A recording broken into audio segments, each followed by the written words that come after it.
ये हम रोजाना नहीं खाते, पर कहीं ना कहीं देखा जाए तो रोजाना जीवन में हम ऐसी चीजें खा रहे हैं जिसकी वजह से कैलोरी इंटेक बढ़ रहा है लोगों का। तो अगर हम इस कैलोरी को बर्न करने के लिए अपने वर्कआउट को देखें, अगर हम उतना करते हैं तो हम लोग एलिजिबल हैं उसके लिए, और अगर नहीं कर पा रहे हैं तो मुझे लगता है कि we are not eligible for that. हमें नहीं खाना चाहिए फिर, क्योंकि बीमारी वहीं से डेवलप होती है जहां आपने ये गलती की, कैलोरी का और अपने वर्कआउट का बैलेंस नहीं किया आपने, आप बीमार पड़ना चालू हो जाएंगे। आप उठा के देख लीजिए, लोगों को डाइजेस्टिव इश्यूज आएंगे, पेट की समस्याएं, सबसे पहले पेट से ही प्रॉब्लम चालू होती है, गैस बनना, एसिडिटी बनना, कॉन्स्टिपेशन होना, these are the problem actually. और यहीं से फिर आपकी शुरुआत होती है डिजीज में, डायबिटीज होना, मोटापा होना, लोगों को थायराइड के इश्यू बहुत हो रहे हैं आजकल, गर्ल्स में पीरियड्स के इश्यूज आ रहे हैं बहुत सारे, पीसीओडी का केस होना, ये सारी चीजें हो रही हैं। तो इसीलिए बहुत जरूरी है ये सारी चीजों पर हमें समझनी। आज यहाँ पर जो मैं डिस्कशन कर रहा हूँ, इससे हंसने की क्या, पीसीओडी से हंसने की क्या बात है? बेटा ये बीमारियां हैं, पता है आप लोगों को? पीसीओडी का मतलब जानते हैं आप लोग? क्या होता है, कौन बताएगा?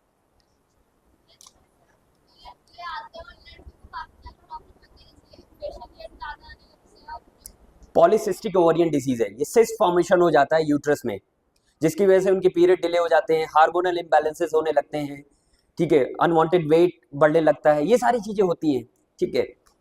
तो ये सारी चीजें देखिए, ठीक है, शायद आप लोगों के लिए थोड़ा नया होगा, सुनने में लग रहा होगा कि अरे ये क्या है, पर ये प्रॉब्लम्स चल रही हैं लोगों के बीच में और लोग इससे सफर कर रहे हैं।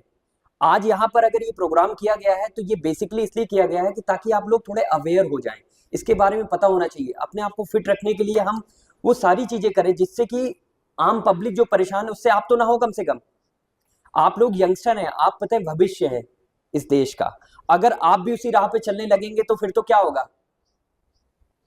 आपको एक एक एक एक मजेदार आंकड़ा बताता हूं कि इंडिया की पॉपुलेशन कितनी है, 145, ठीक है। आपको पता है इसमें यंगस्टर कितने हैं?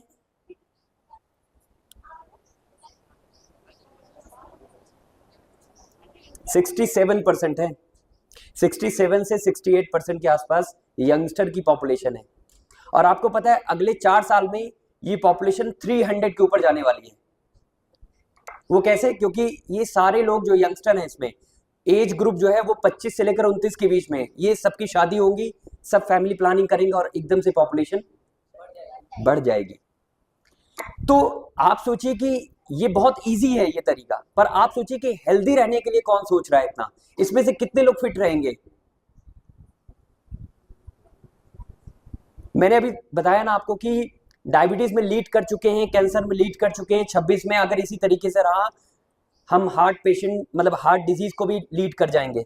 एंड सिर्फ लीड करने से आपको पता है कि भारत कोई उसकी जो इमेज है ना वो एक डिजीज के मामले में सिर्फ रिकॉग्नाइज की जा रही है कि ये कंट्री में सिर्फ डिजीज ज्यादा है, लोगों को हर घर में डायबिटिक पेशेंट मिलते हैं, हर घर में कैंसर पेशेंट मिल रहा है, हर घर में हार्ट पेशेंट मिल रहे हैं। अभी इस तरह की पता नहीं कितनी, आपको पता है कि दिल्ली में सबसे ज्यादा लंग्स के पेशेंट निकलते हैं, आपको पता है?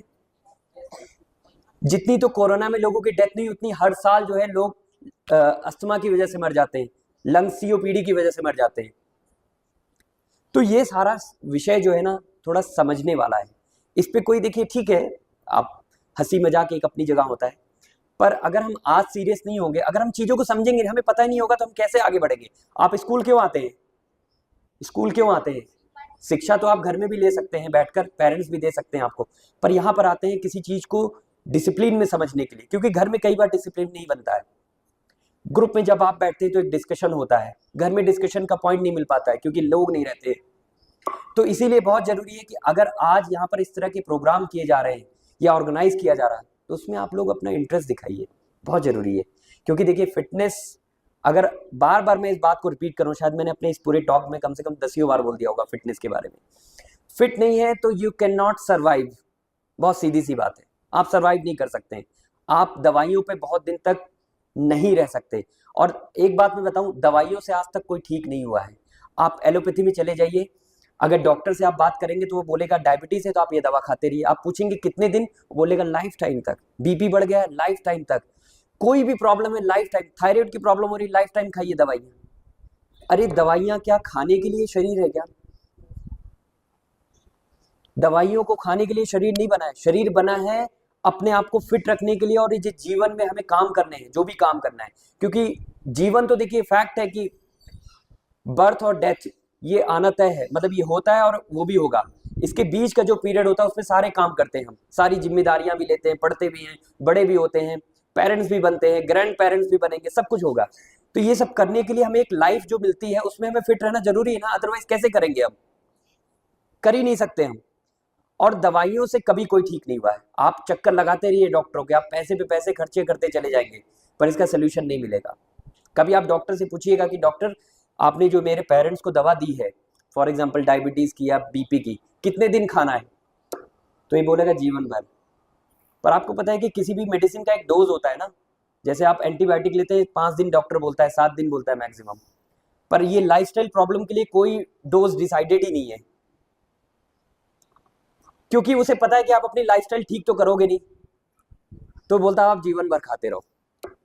क्योंकि उसे पता है, उस डॉक्टर को बहुत अच्छे से पता है, आप अपनी लाइफस्टाइल में डाइट पे काम नहीं करोगे, आप वर्कआउट नहीं करोगे, आप पॉजिटिव थिंकिंग नहीं रखोगे, तो बीमार तो पड़ोगे ही पड़ोगे ना। इसीलिए बहुत जरूरी है कि हम सभी को अपने जीवन में फिट रहने के लिए जो भी कुछ करना पड़े वो करना चाहिए, ठीक है। एक परिवार को चलाने के लिए एक व्यक्ति का फिट होना बहुत जरूरी है। अगर आपके घर में आपके फादर बीमार हैं या आपकी मदर बीमार है, तो आपको लगता है आपकी केयर हो सकती है? नहीं हो सकती है। तो इसी तरीके से आप समझिए कि अगर आप बड़े होकर आप पेरेंट्स बनेंगे और आपके बच्चे हैं और आप बीमार हो गए, तो आप कैसे करेंगे उनके लिए? नहीं कर सकते। इसीलिए फिटनेस आज की डेट में प्रायोरिटी है। आप ठीक है बहुत बड़ी बड़ी डिग्रियां ले लेंगे, पर अगर मैं हेल्थ के बारे में, आपको पता है आज की डेट में पूरी दुनिया में हेल्थ पॉइंट ऑफ व्यू पे आज भी लोग अनअवेयर हैं, लोगों के पास एजुकेशन नहीं है, लोगों को ये नहीं पता कि क्या खाना है। अगर ये पता होता तो क्या ये बीमारी इतनी बढ़ रही होती? अगर लोगों को ये पता कब सोना है, तो क्या इतनी बीमारी ये बढ़ रही होती? तो इसीलिए बहुत जरूरी है आप सभी को इस पर सोचने कि किस तरीके से हम अपने जीवन में ये सारी चीजें ऐड करें, अपने आप को फिट रखने के लिए हम वो सारी चीजें करें जिससे कि हमारा जीवन स्मूथ चले, ठीक है। आने वाला जो समय है वो इतना इजी नहीं है, बहुत सारे चैलेंजेस हैं। देखिए आई कैन अंडरस्टैंड कि भाई कंपटीशन बढ़ता जा रहा है, पर अगर मैं फिजिकली फिट नहीं रहूंगा तो मैं उस कंपटीशन को फेस ही नहीं कर सकता, वो एक मेरे लिए और एड ऑन हो जाएगा। इसीलिए स्वस्थ रहकर किसी कंपटीशन को फेस करेंगे तो शायद उसको इजीली आप अचीव कर पाएंगे। तो मेरा आप सभी को ये आप सभी को गुड विशेस हैं कि आप सभी लोग आगे से शायद फॉलो करेंगे जो भी मैंने कहा है, और शायद आगे भी आप सुनते रहेंगे इस तरह के पॉजिटिव टॉक को, और जो भी इस तरह के प्रोग्राम किए जाएंगे। दूसरी चीज़ एक और बताना चाहूँगा कि मेरा सेंटर है इसी मंगलम पर, आपने शायद कभी वहाँ से गुजरे होंगे, तो पतंजलि वेलनेस के नाम से सेंटर है, SPPC पतंजलि के। अगर आपके घर में कोई भी बीमार है, पेरेंट्स हैं, तो आप उन्हें कंसल्ट कराएं जरूर, क्योंकि हम लोगों का जो मेन मोटिव होता है वो लाइफस्टाइल प्रॉब्लम को ठीक करना। किसी भी दवा का यूज नहीं करते हम लोग, लाइफस्टाइल को चेंज करके हम बीमारियों को ठीक करते हैं। तो इसीलिए आपके घर में जरूर कोई ना कोई होगा, आपके पेरेंट्स होंगे, आपके ग्रैंडफादर होंगे, ग्रैंड मदर होंगी, जो भी होंगे, या नेबर्स होंगे, या कोई घर रिलेटिव्स होंगे, उनको आप जरूर वहाँ भेजें, और इस हेल्थ को किस तरीके से बिना दवाइयों को ठीक किया जा सकता है वहाँ पर आकर वो अपने आप को ठीक कर सकते हैं। तो थैंक यू सो मच। मैं इस सेशन को यहीं पे क्लोज करूँगा, और अगर किसी के कोई सवाल है तो पूछ सकते हैं।